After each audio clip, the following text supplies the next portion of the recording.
Bonjour et bienvenue dans cette vidéo, j'espère que vous allez bien. Je le sais, j'ai été un petit peu inconstante sur cette chaîne ces dernières semaines et du coup je me suis dit quoi de mieux pour revenir pour mon retour que de faire un petit peu une mise à jour de mes lectures et du coup de vous parler de mes dernières lectures romans. Donc dans cette vidéo, nous allons parler de Our Dark Duet, Une belle vie, Le Pacte magique, Magic Charlie, le tome 3, Persona et Hotel Heartwood, le tome 4. On commence tout de suite avec le roman Our Dark Duet, qui n'est autre que la suite de Dissevetchong de Vilchois, publié chez Lumen. C'est une duologie, donc avec ce roman-ci, nous avons la suite et fin de cette histoire. Dans le premier tome, en fait, que j'avais lu en automne et que j'avais vraiment bien apprécié, on est tout simplement dans notre monde, sauf que des monstres sont apparus. En fait, ils ont été créés à partir de la colère et des mauvaises actions des êtres humains, en fait, de leur haine. Donc du coup, ce sont des monstres particulièrement agressifs qui s'en prennent aux êtres humains. Et nous, dans tout ça, en fait, on va plus particulièrement s'intéresser au territoire de Verity, qui est un grand territoire qui se situe aux États-Unis et qui est coupé en deux. D'un côté, une partie de Verity est gouvernée par le père de Kate et de l'autre côté, la deuxième partie du territoire est gouvernée par le père d'Auguste. Auguste et Kate sont nos deux protagonistes et l'un d'entre eux, eh bien, c'est un monstre. Donc du coup, ça a créé quand même quelque chose de super sympa dans le premier tome et j'avais hâte de savoir comment l'autrice allait clôturer son histoire avec ce second tome que je ne vais pas vous spoiler évidemment. Second tome, en tout cas, ce que je peux vous en dire, c'est que je l'ai trouvé un petit peu lent dans le rythme. Honnêtement, j'avais hâte que l'action démarre quand même un petit peu un moment parce que finalement, oui, c'est sympa et j'étais trop contente de retrouver tous les personnages que j'avais appréciés dans le premier tome, mais c'était un peu lent tout ça, quoi. Et puis l'action arrive vers la fin. Et puis je dirais que, comment dire, j'ai vraiment bien aimé ce livre, mais en fait c'est une lecture qui est très douce amère en fait. C'est tout le sentiment que j'ai eu en lisant ce livre, en le terminant. C'est un livre gris en fait, c'est pas un livre hyper joyeux, c'est pas non plus un livre hyper sombre, mais même la morale de l'histoire est hyper grise en fait, et c'est aussi ce que j'aime chez V. Schwab. Elle est capable de nous créer complètement des univers où ces personnages sont gris, où son monde est gris, et c'est ce qui rend ses œuvres aussi intéressantes. Après, honnêtement, j'ai quand même un poil de frustration avec ce tome 2 parce que je trouve que l'autrice a vraiment créé un univers incroyable avec ses monstres et tout. Elle aurait pu en faire encore plus. Il y avait vraiment matière à aller encore plus loin et ça m'aurait vraiment intéressée. Mais déjà, ça a été une bonne duologie pour ma part, donc contente d'avoir lu ces deux tomes. Puis parlons du roman Une belle vie de Virginie Grimaldi, publié chez Flammarion, qui est une pépite. Ce livre-là, je l'ai vraiment beaucoup aimé. C'est une de mes meilleures lectures de ces dernières semaines, donc sans doute peut-être la meilleure lecture de cette vidéo, ou presque. Dans ce roman, nous allons suivre les personnages d'Emma et Agathe, qui sont deux sœurs et qui vont se retrouver à l'âge adulte le temps d'une semaine dans la maison de leur grand-mère qui est décédée en fait. Et en fait, pour les deux sœurs, ça va être le moment de trier un petit peu ses affaires, mais aussi de se retrouver toutes les deux sœurs, parce que ça fait maintenant quelques années qu'elles ne se sont plus adressées la parole. Donc ça va être l'occasion de crever quelques abcès. Et du coup, on va suivre cette semaine en compagnie des sœurs et en même temps, il va y avoir une alternance en fait entre les sœurs dans le temps présent en fait, leurs retrouvailles, mais également entre des points de vue du passé. Donc on va d'abord, au tout début du roman, on a des points de vue des deux sœurs lorsqu'elles sont toutes jeunes et on comprend pas bien au début pourquoi on a des points de vue d'elles alors qu'elles ont limite 4 ans. Pourquoi est-ce qu'elles sont si jeunes au tout début des points de vue, puis finalement dans ces points de vue du passé on les voit grandir au fur et à mesure des années, nous expliquer plein de choses sur leur quotidien et on comprend à travers ces points de vue du passé comment elles sont devenues les femmes qu'on va retrouver dans le point de vue du présent, et le tout est si touchant en fait. ça amène vraiment plein de thématiques intéressantes et vraiment cette relation entre les deux sœurs qu'on va retrouver à la fin du roman, on comprend comment elle s'est créée au fur et à mesure des années et ça rend juste cette lecture très très belle en fait. Vraiment c'est un très très beau livre. Virginie Grimaldi nous a gâtés avec celui-là. Parlons aussi du roman Le Pacte Magique par Alyssa Coleman, publié chez le livre de poche jeunesse, qui n'est autre qu'un remake du roman Princesse Sarah, voilà, ou The Little Princess pour la version VO. Donc voilà, c'est totalement l'histoire de Princesse Sarah sur la base, c'est-à-dire qu'on va s'intéresser à une jeune fille qui n'a plus de maman et dont le papa va la confier à un pensionnat pour jeunes filles. Sauf que pendant son année de pensionnat, eh bien, cette jeune fille va apprendre que son père est décédé et qu'en plus de ça, il a perdu tout l'argent de toute la fortune familiale. Du coup, on a une héroïne qui va non plus se retrouver dans le point de vue d'élève dans ce pensionnat, mais de domestique cette fois-ci. Donc vraiment la même base que Princesse Sarah. Sauf que dans ce roman-là, eh bien, il y a de la magie qui a été ajoutée à tout ça. Et en fait, la magie dans cet univers-là, c'est assez intéressant puisqu'elle est réservée uniquement aux personnes les plus riches, en fait. On estime que les personnes qui n'ont pas les moyens, eh bien, ne doivent pas garder leur magie. Et du coup, maintenant que notre héroïne, comment elle s'appelle déjà? Elle s'appelle Emma.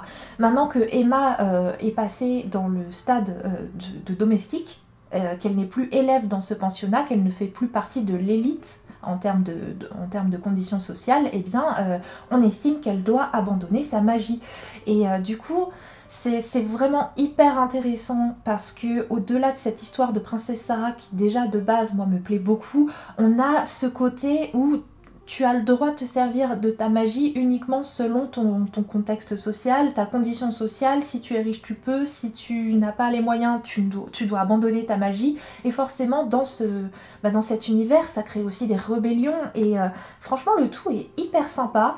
Adapté à un public jeunesse, oui, c'est à partir de 10 ans. Donc voilà, on n'est pas non plus dans quelque chose d'hyper politique, mais quand même déjà d'assez poussé...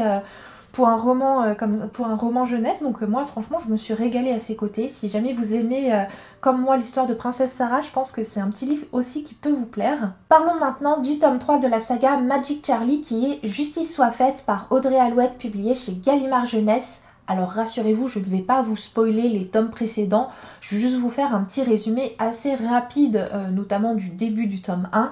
En gros, on va y suivre dans cette histoire le personnage de Charlie.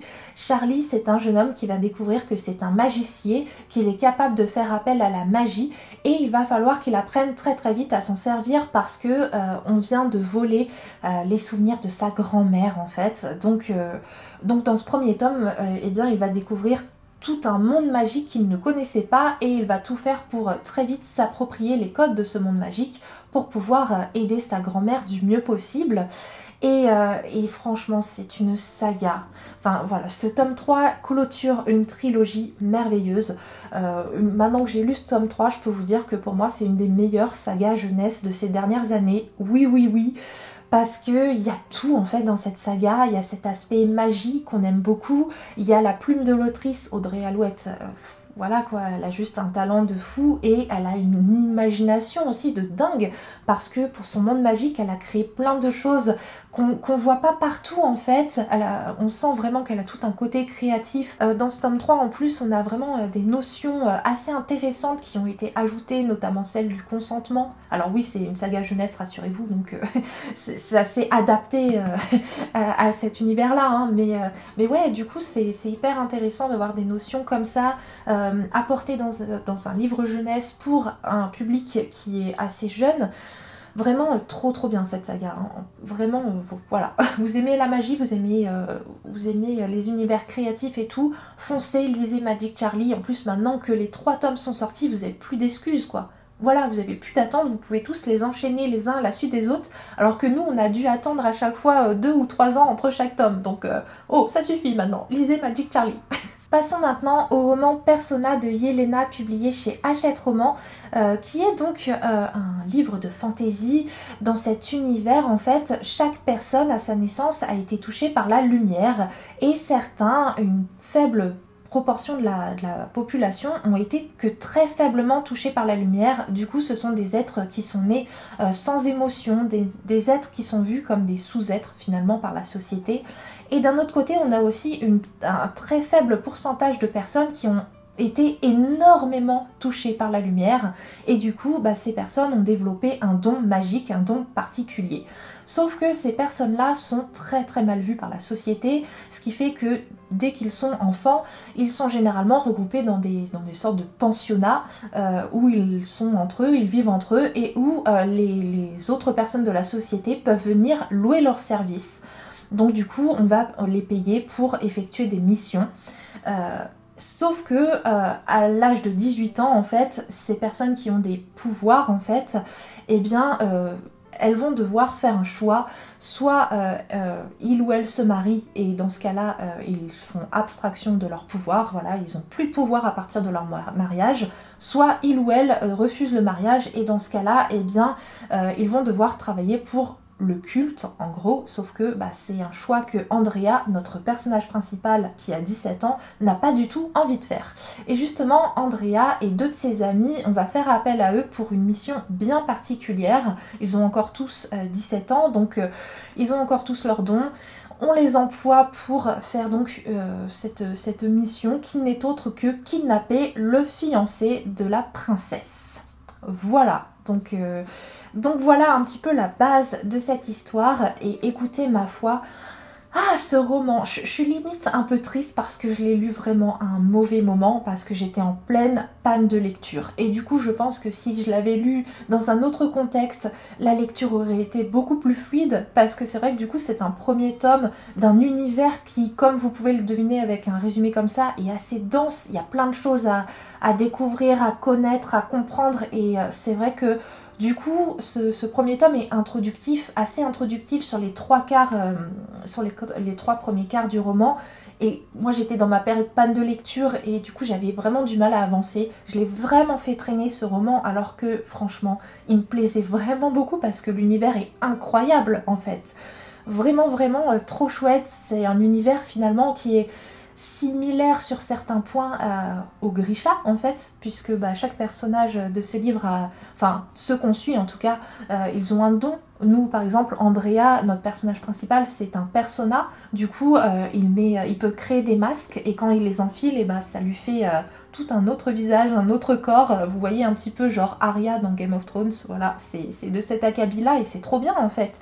Et chaque personnage qu'on suit nous dans ce roman, ils ont tous un don assez unique en leur genre, et du coup c'est trop bien à suivre, et vraiment j'étais vraiment captivée par cet univers, et j'étais en mode non, c'est trop dommage que j'arrive pas à lire en ce moment parce que j'ai envie de connaître la suite. Et l'action arrive quand même dans le dernier quart du roman, enfin, j'ai envie de dire, parce que je l'attendais, j'avais besoin de ça pour me sortir de ma panne de lecture. Donc ouais, très chouette à ce moment-là quand ça débarque. Ouais, ça donne très envie de lire le tome 2 que je lirai vraiment avec plaisir. Et enfin, pour finir, parlons du tome 4 de la saga Hotel Earthwood, qui est enfin l'été par Kelly George, avec les illustrations de Stéphanie Gréguin, publié chez Casterman. Petit livre que j'ai beaucoup aimé, et ça y est, j'ai donc terminé cette saga de Hotel Earthwood. Ça y est. Donc dans le premier tome en fait de cette saga, on suit Mona, qui est une petite souris qui va tomber par hasard sur l'hôtel Earthwood, qui est un hôtel en plein milieu d'une forêt. C'est là où elle va y trouver refuge, et c'est là aussi où elle va finir par y travailler, y trouver un emploi, et plus que ça, une vraie famille. Et donc on va suivre Mona et tous les autres au fur et à mesure des saisons, puisqu'il y a dans cette saga un tome par saison. Le 4e tome sur l'été clôture cette saga, et c'était trop bien cette saga, c'était tout doudou, tout cosy. Si vous aimez comme ça les ambiances avec des petits animaux qui vivent des petites aventures, chaque tome a son petit lot de péripéties, et c'était trop mimes à suivre au fur et à mesure de chaque saison. Franchement, je me suis régalée avec cette saga. C'est une très belle découverte pour moi, et je suis limite un petit peu triste de savoir que je vais pas retrouver tout ce petit monde la saison prochaine, mais toute bonne chose a une fin, et franchement, Hotel Earthwood, adorable à souhait. Sur ce, je vais m'arrêter là.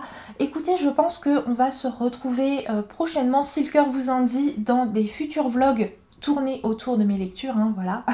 On va parler du coup de mes lectures de l'été au fur et à mesure des semaines. Je pense que ça peut être hyper sympa de faire ça. Si le cœur vous en dit, n'hésitez pas à me suivre. Voilà. Je vais vous faire de très très gros bisous. Et puis on se retrouve du coup tout bientôt pour un vlog.